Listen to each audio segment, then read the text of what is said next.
Here is passage number 4 about communion. This is 1 Corinthians 10, verses 16 through 17.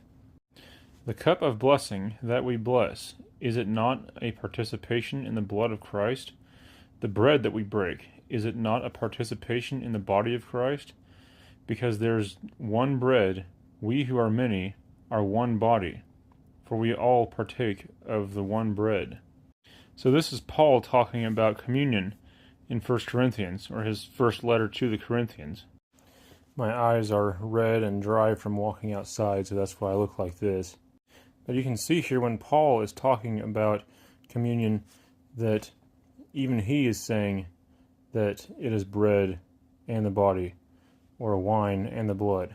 Catholics would say that it stops being the bread and wine and starts being the body and blood that just looks like the bread and wine. Baptists would say that it is still bread and wine that symbolizes Jesus' body and blood. And as a Lutheran, I would say that it is the bread and wine, and it is also Jesus' body and blood at the same time, somehow.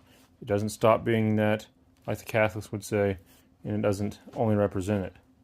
And also, in communion, as a Lutheran, I believe that we commune with God individually, just between us and Him, and we also commune with the congregation.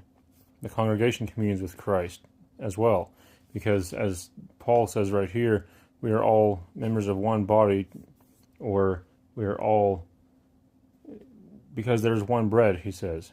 Because there's one bread, we who are many are one body. So that's what he's saying there.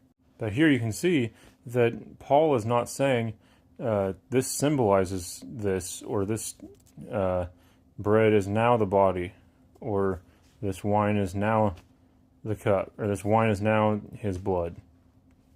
So that's why I believe it is both at one time. Somehow. It's a mystery. We don't know how it works, but that's what the Bible clearly says right there, and so that's what we believe.